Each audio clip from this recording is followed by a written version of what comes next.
Hi guys, today we are going to be reading Artemis Fowl by Owen Corfer. Let's begin.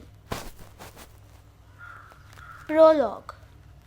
How does one describe Artemis Fowl? Various psychiatrists have tried and failed. The main problem is Artemis's own intelligence. He bamboozles every test thrown at him. He has puzzled the greatest medical minds and sent many of them gibbering to their own hospitals. There is no doubt that Artemis is a child prodigy. But why does someone of such brilliance dedicate himself to criminal activities? This is a question that can be answered by only one person, and he delights in not talking. Perhaps the best way to create an accurate picture of Artemis is to tell the by now famous account of his first villainous venture.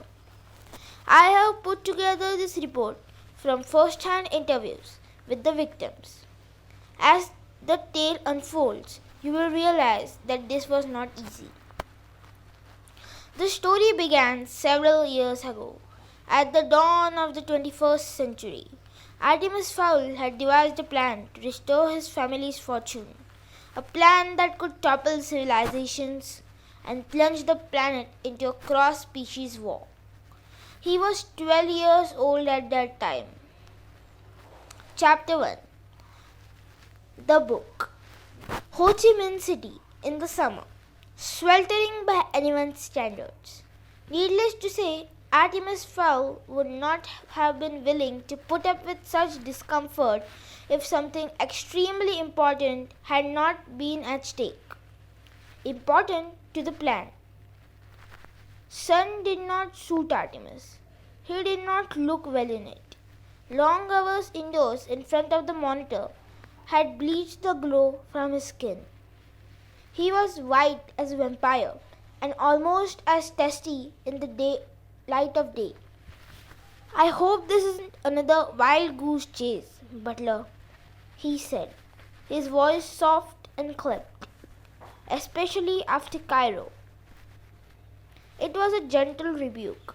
They had travelled to Egypt on the word of Butler's informant. No, sir, I am certain this time Nugent is a good man.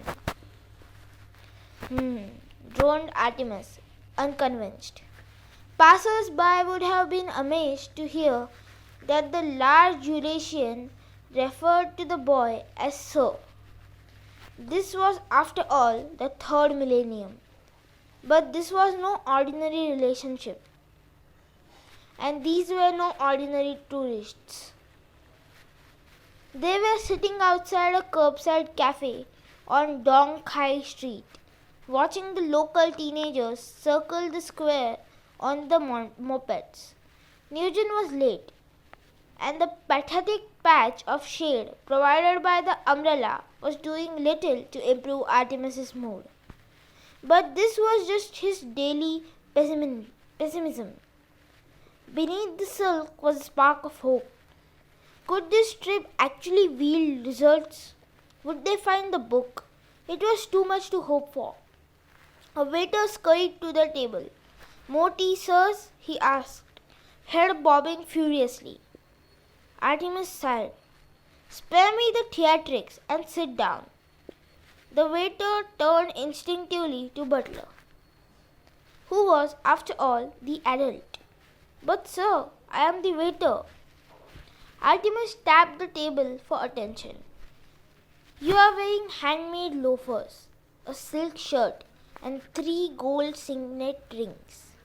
Your English has a ting of Oxford about it, and your nails have the sharp sheen of recently manicured. You are not a waiter, you are our contact, Nugent Zuan. And you have adopted this pathetic disguise to discreetly check for weaponry." Nugent's shoulders sagged. "It is true, amazing. Hardly. A ragged apron does not a waiter make." Nugent sat, pouring some mint tea into a tiny china cup. "Let me fill you in on the weapon status," continued Artemis.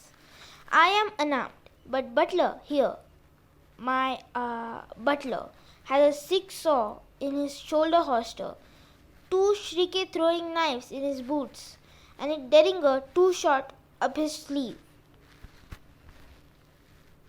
Garrote wire in his watch, and 3 stun grenades concealed in various pockets. Anything else, butler? The cosh, sir. Oh yes, a good old ball-bearing cosh stuffed down his shirt. Nugent brought the cup trembling to his lips. Don't be alarmed, Master Swan, smiled Artemis. The weapons will not be used on you. Nugent did not seem reassured. No, continued Artemis. Butler could kill you 100 different ways without the use of his armory, though I am sure one would be quite sufficient. Nugent was by now truly spooked. Artemis generally had that effect on people. A pale adolescent speaking with the authority and vocabulary of a powerful adult. Nugent had heard the name fowl before. Who hadn't in the international underworld? But he had assumed he'd be dealing with Artemis Senior, not his boy. Though the word boy hardly seemed to do this gaunt individual justice, and the giant butler. It was obvious that he could snap a man's backbone like a twig with those mammoth hands. Nugent was starting to think that no amount of money was worth another minute in this strange company. And now to business, said Artemis, placing a micro recorder on the table. You answered our web advertisement. Nugent nodded, suddenly praying his information was accurate. Yes, Master Fowl. What are you looking for? I know where it is. Really? And I am supposed to take your word for this? You could be walking me straight into an ambush. My family is not without enemies. Butler snatched a mosquito out of the air beside his employer's ear. No, said Nugent, reaching out for his wallet. Here, look. Artemis studied the Polaroid. He willed his heart to maintain a calm beat. It seemed promising, but anything could be faked these days with a PC and a flatbed scanner. The picture showed a hand reaching from layered shadows, a malted green hand. He murmured. Explain. This woman, she is a healer near Tudor Street. She works in exchange for rice and wine. All the time drunk. Artemis nodded. It made sense. The drinking. One of the few consistent facts in his research had unearthed. He stood, smoothing the creases from his white polo shirt. Very well. Lead on, Mr. Nugent. Nugent wiped the sweat from his stringy moustache. Information only. That was the agreement. I don't want any curses on my head. Butler expertly gripped the informant behind the neck. I'm sorry, Mr. Nugent, but the time when you had a choice in matters is long past. Butler steered the protesting Vietnamese to a rented 4-wheeler drive that was hardly necessary on the flat streets of Ho Chi Minh City, or Saigon as the locals still call it. But Artemis preferred to be insulated from civilians as possible. The jeep inched forward at a painfully slow rate, made all the more excruciating by the anticipation building in Artemis's chest. He could suppress it no longer. Could they at last be at the end of their quest, after 6 false alarms across 3 continents? Could this wine-sodden healer be the goal at the end of the rainbow? Artemis almost chuckled. Gold at the end of the rainbow. He had made a joke. Now there is something that didn't happen every day. The mopeds parted like fish in a giant shoal. There seemed to be no end to the crowds. Even the alleyways were full to bursting with vendors and hagglers. Cooks dropped fish heads into woks of hissing oil, and urchins threaded their way underfoot, searching for unguarded valuables. Others sat in the shade, wearing out their thumbs on Game Boys. Nugent was sweating right through his khaki top. It wasn't the humidity, he was used to that. It was this whole cursed situation. He should have known better than to mix magic and crime. He made a silent promise that if he got out of this, he would change his ways. No more answering shady internet requests, and certainly no more consorting with the sons of European crime lords. The jeep could go only so far. Eventually, the side streets grew too narrow for the four-wheeler drive. Artemis turned to Nugent. It seems we must proceed on foot, Master Nugent. Run if you like, but expect a sharp and fatal pain between your shoulder blades. Nugent glanced into Butler's eyes. They were a deep blue, almost black. There was no mercy in those eyes. Don't worry, he said. I won't run. They climbed down from the vehicle. 1,000 suspicious eyes followed their progress along the steaming alley.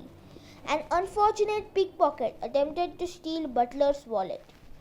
The manservant broke the man's fingers without looking down. They were given a wide berth after that.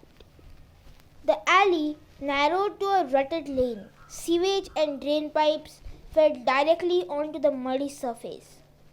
Cripplers and beggars huddled on rice mat islands. Most of the residents of this lane had nothing to spare, with the exception of 3. Well, demanded Artemis, where is she? Nugent jabbed a finger towards a black triangle beneath a rusted fire escape. There, under there. She never comes out, even to buy rice spirits. She sends a runner. Now can I go? Artemis didn't bother answering. Instead, he picked his way across the puddle lane to the lee of the fire escape. He could discern furtive movements in the shadows. Butler, could you hand me the goggles? Butler plucked a set of night vision glasses from his belt and placed them in Artemis's outstretched hand. The focus motor buzzed to shoot the light. Artemis fixed the glasses to his face. Everything became radioactive green. Taking a deep breath, he turned his gaze to the squirming shadows. Something squatted on the raffia mat, shifting uneasily in the almost non-existent light. Artemis fine-tuned the focus. The figure was small, abnormally so, and wrapped in a filthy shawl. Empty spirit jugs were buried in the mud around her. One forearm poked from the material. It seemed green, but then so did everything else. Madam, he said, I have a proposition for you. The figure's head wobbled sleepily. Wine, she rasped, her voice like nails on a school board. Wine, English. Artemis smiled, the gift of tongues. Aversion to light. Check, check. Irish, actually. Now about my proposition. The healer shook a bony finger craftily. Wine first, then talk. Butler, the bodyguard reached into a pocket and drew out a half pint of the finest Irish whiskey. Artemis took the bottle and held it teasingly beyond the shadows. He barely had time to remove his gloves when the claw-like hand darted from the gloom to snatch the whiskey. A malted green hand, there was no doubt. Artemis swallowed a triumphant grin. Pay our friend Butler in full. Remember, Mr. Nugent, this is between us. You don't want Butler to come back, do you? No, Master Fowls. My lips are sealed. They had better be, or Butler will seal them permanently. Nugent skipped off down the alley, so relieved to be alive that he didn't even bother counting the sheaf of US currency. Most unlike him, in any event, it was all there. All $20,000. Not bad for half an hour's work. Artemis turned back to the healer. Now, madam, you have something that I want. The healer's tongue caught a drop of alcohol at the corner of her mouth. Yes, Irish. Sore head, bad tooth, I heal. Artemis replaced the night vision goggles and squatted to her level. I am perfectly healthy, madam, apart from a slight dust mite allergy. And I don't think even you can do anything about that. No, what I want from you is your book. The hag froze. Bright eyes glinted from beneath the shawl. Book? She asked cautiously. I don't know about no book. I am a healer. You want book? Go to library. Artemis seized with exaggerated patience. You are no healer. You are a sprite, pishog, fairy, kadalun, whichever language you prefer to use. And I want your book. For a long moment, the creature said nothing. Then she threw back the shawl from her forehead. In the green glow of the night vision goggles, her features leaped at Artemis like a Halloween mask. The fairy's nose was long and hooked under two selected golden eyes. Her ears were pointed and the alcohol addiction had melted her skin like putty. If you know about the book, human, she said slowly, fighting the numbing effects of the whiskey, then you know about the magic I have in my feast. I can kill you with a snap of my fingers. Artemis shrugged. I think not. Look at you. You are near dead. The rice wine has dulled your senses, reduced to healing warts. Pathetic. I am here to save you in return for the book. What could a human want with our book? That is of no concern of yours. All you need to know are your options. The sprite's pointed ears quivered. Options? 1. You refuse to give us the book and we go home, leaving you to rot in the sewer. Yes, I choose this option. No. Don't be so eager. If we leave without the book, you will be dead in a day. A day. The healer laughed. I will outlive you by a century. Even fairies tethered to the human realm can survive the ages. Not with half a pint of holy water inside them, said Artemis, tapping the now empty whiskey bottle. The fairy blanched, then screamed, a high, keening, horrible sound. Holy water! You have murdered me, human! True, admitted Artemis. It should start to burn any minute now. The fairy poked her stomach tentatively. The second option, listening now, are we? Very well then. Option 2, you give me the book for 30 minutes only. Then I return your magic to you. The sprite's jaw dropped. Return my magic? Not possible. Oh, but it is. I have in my possession 2 ampoules. 1, a wire of spring water from the fairy well 60 meters below the ring of Tara, possibly the most magical place on earth. This will counteract the holy water. The second is a little shot of man-made magic, a virus that feeds on alcohol mixed with a growth reagent. It will flush every drop of rice wine from your body, remove the dependence, and even bolster your falling liver. It will be messy, but after a day, you will be zipping around as though you were 1,000 years old again. The sprite licked her lips. To be able to rejoin the people, tempting. How do I know I can trust you, human? You have tricked me once already. Good point. Here's the deal. I'll give you the water on faith. Then after I've had a look at the book, you get the booster. Take it or leave it. The fairy considered.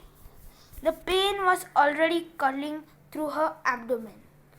She thrust out her wrist. I take it. I thought you might.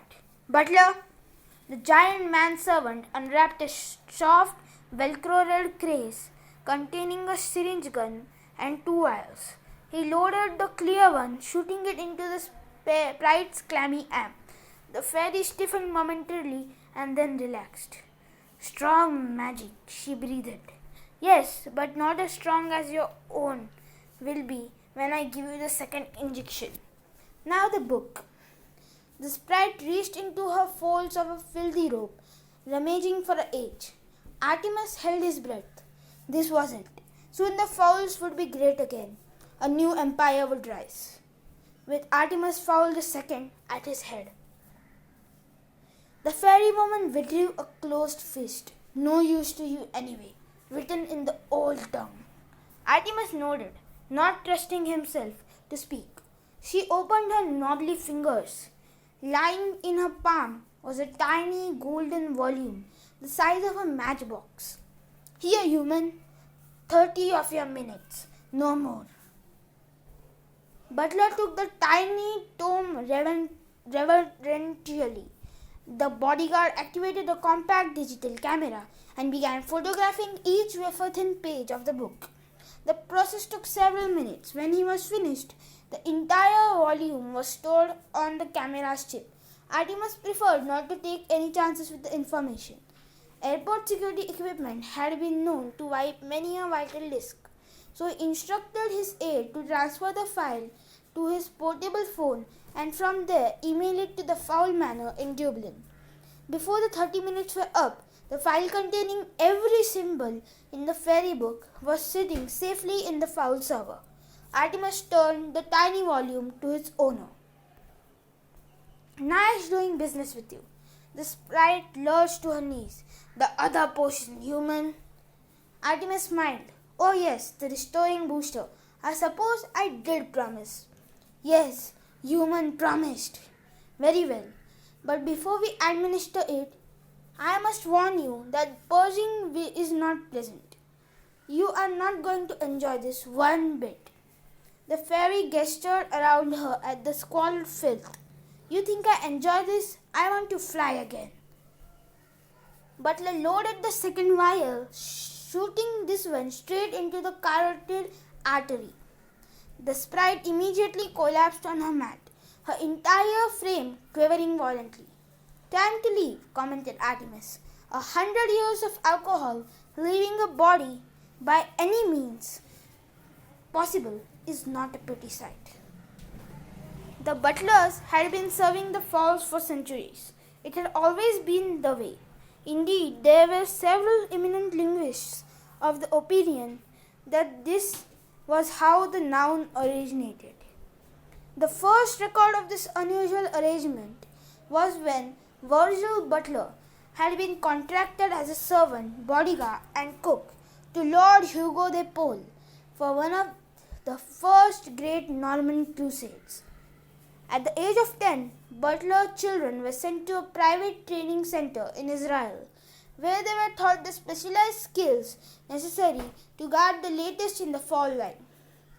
These skills included cordon bleu cooking, marksmanship, a customized blend of martial arts, emergency medicine, and information technology.